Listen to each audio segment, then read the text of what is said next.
Hello friends, ಇವತ್ತಿನ recipe simple and ಈಸಿಯಾಗಿ ಮಾಡಬಹುದಾದಂತಹ ಒಂದು ಕ್ರೀಮಿ ಪೊಟೆಟೊ ಬಾಲ್ಸ್. ಕಡಿಮೆ ಸಾಮಗ್ರಿಗಳಿಂದ ಮಾಡುವಂತಹ ಈ ಸ್ನ್ಯಾಕ್ಸ್ ತುಂಬ ಟೇಸ್ಟಿಯಾಗಿರುತ್ತೆ, ಹಾಗೆ ಮಾಡೋದಕ್ಕೆ ಕೂಡ ತುಂಬ ಈಸಿಯಾಗಿರುತ್ತೆ. ಹಾಗಾದರೆ ಯಾವ ರೀತಿ ಮಾಡೋದು, ಏನೆಲ್ಲ ಸಾಮಗ್ರಿಗಳು ಬೇಕು ಅನ್ನೋದನ್ನು ನೋಡ್ಕೊಳ್ಳೋಣ. ಆಲೂಗಡ್ಡೆ ಒಂದು 500 ಗ್ರಾಮ್ ಅಷ್ಟು, ಇದನ್ನು ಚೆನ್ನಾಗಿ ಬೇಯಿಸ್ಕೊಂಡು ಸ್ಮ್ಯಾಶ್ ಮಾಡ್ಕೊಳ್ಳಿ. ಬೇಯಿಸ್ಕೊಳ್ಳುವಾಗ ಉಪ್ಪು ಹಾಕ್ಕೊಂಡಿದ್ದೀನಿ ನೋಡಿ. ಇವಾಗ ಇದು ಚೆನ್ನಾಗಿ ಸ್ಮ್ಯಾಶ್ ಆಗಿದೆ. ಇವಾಗ ಇದಕ್ಕೆ ಬೇಕಾದಂಥ ಮಸಾಲ ಹುಡಿಗಳನ್ನು ಹಾಕ್ಕೊಳ್ಳೋಣ. ಉಪ್ಪು ರುಚಿಗೆ ತಕ್ಕಷ್ಟು, chilli flakes 1 table spoon, garlic powder 1 tea spoon, pepper powder 1 tea spoon, ಆಮೇಲೆ ಕಾರ್ನ್ ಫ್ಲೋರ್ ಅಥವಾ ರೈಸ್ ಫ್ಲೋರ್ ಕೂಡ ಹಾಕ್ಕೋಬೋದು 4 ಟೇಬಲ್ ಸ್ಪೂನ್ ಅಷ್ಟು ಹಾಕ್ಕೊಂಡು ಇದನ್ನು ಚೆನ್ನಾಗಿ ಮಿಕ್ಸ್ ಮಾಡ್ಕೊಳ್ಳಿ.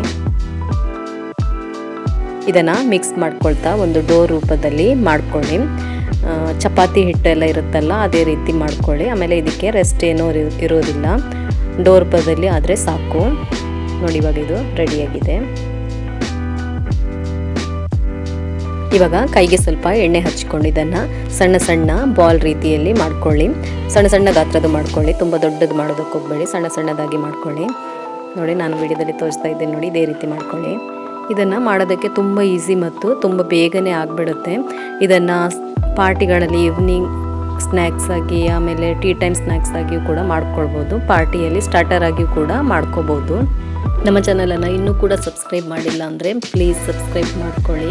ಹಾಗೆ ವಿಡಿಯೋ ಇಷ್ಟವಾಗೋದಾದರೆ ಒಂದು ಲೈಕ್ ಕೊಟ್ಟು ಸಪೋರ್ಟ್ ಮಾಡಿ. ಫ್ರೆಂಡ್ಸ್ ಫ್ಯಾಮಿಲಿಗಳಿಗೆ ಶೇರ್ ಮಾಡ್ಕೊಳ್ಳಿ. ನೋಡಿ, ಇದೇ ರೀತಿ ಎಲ್ಲದನ್ನು ಮಾಡ್ಕೊಳ್ಳಿ. ನೋಡಿ, ಇವಾಗ ಎಲ್ಲನೂ ರೆಡಿಯಾಗಿದೆ. ಇವಾಗ ಇದನ್ನು ಫ್ರೈ ಮಾಡ್ಕೊಳ್ಳೋದಕ್ಕೆ ಒಂದು ಕಡಾಯಿಗೆ ಸ್ವಲ್ಪ ಎಣ್ಣೆ ಹಾಕ್ಕೊಳ್ಳೋಣ. ಎಣ್ಣೆ ಬಿಸಿ ಆದ ನಂತರ ಇದನ್ನು ಮೀಡಿಯಂ ಫ್ಲೇಮ್ನಲ್ಲಿ ಇಟ್ಕೊಂಡು ಫ್ರೈ ಮಾಡ್ಕೋಬೇಕು. ಡೀಪ್ ಫ್ರೈ ಮಾಡೋದೇನು ಬೇಡ, ಈ ರೀತಿ ಫ್ರೈ ಮಾಡ್ಕೊಂಡ್ರೆ ಸಾಕು. ಇದು ಒಂದು 2-3 ನಿಮಿಷ ಆದ ನಂತರ ಇನ್ನೊಂದು ಸೈಡಿಗೆ ತಿರುಗಿಸಿ ಹಾಕ್ಕೊಳ್ಳಿ. ನಿಧಾನಕ್ಕೆ ತಿರುಗಿಸಿ ಹಾಕ್ಕೊಳ್ಳಿ. ಇದು ತುಂಬ ಸ್ಮೂತ್ ಆಗಿರೋದ್ರಿಂದ ನಿಧಾನಕ್ಕೆ ಮಾಡ್ಕೊಳ್ಳಿ. ಆಮೇಲೆ ಇದು 5-8 ನಿಮಿಷ ಫ್ರೈ ಮಾಡಿಕೊಂಡ್ರೆ ರೆಡಿ ಆಗುತ್ತೆ. ನೋಡಿ, ಇವಾಗ ಇದು ರೆಡಿಯಾಗಿದೆ. ಇದನ್ನು ಒಂದು ಪ್ಲೇಟಿಗೆ ಟ್ರಾನ್ಸ್ಫರ್ ಮಾಡ್ಕೊಳ್ಳೋಣ.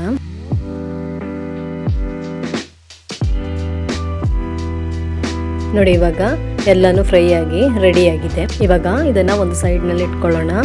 ಇವಾಗ ಇದಕ್ಕೆ ಬೇಕಾದಂತಹ ಒಂದು ಸಾಸನ್ನು ರೆಡಿ ಮಾಡ್ಕೋಬೇಕು. ಅದಕ್ಕಾಗಿ ಒಂದು ಕಪ್ಪಿಗೆ ಒಂದು 4-5 ಟೇಬಲ್ ಸ್ಪೂನ್ ಅಷ್ಟು ಮಯೋನೈಸ್, ಆಮೇಲೆ ಹಂಕರ್ಡ್ 1-2 ಟೇಬಲ್ ಸ್ಪೂನ್ ಅಷ್ಟು, ಆಮೇಲೆ ಚಿಲ್ಲಿ ಪೌಡರ್ ಒಂದು 1/2 teaspoon, cumin powder 1/2 teaspoon, chaat masala 1/2 teaspoon, green chutney 1 tablespoon ಅಷ್ಟು ಹಾಕ್ಕೊಳ್ಳಿ. ಆಮೇಲೆ ಟೊಮೆಟೊ ಕೆಚಪ್ಪು 2 ಟೇಬಲ್ ಸ್ಪೂನ್ ಅಷ್ಟು ಹಾಕ್ಕೊಳ್ಳಿ. ಇದನ್ನು ಚೆನ್ನಾಗಿ ಮಿಕ್ಸ್ ಮಾಡ್ಕೊಳ್ಳಿ.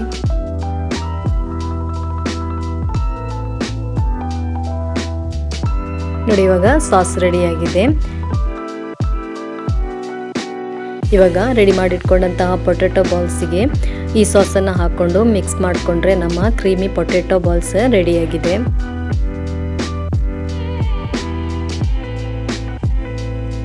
ಕ್ರೀಮಿ ಪೊಟೆಟೊ ಬಾಲ್ಸನ್ನು ಎಷ್ಟು ಈಸಿಯಾಗಿ ರೆಡಿ ಮಾಡ್ಕೊಳ್ಬೋದು ಅನ್ನೋದನ್ನು ನೋಡಿದ್ರಲ್ಲ ನೀವು.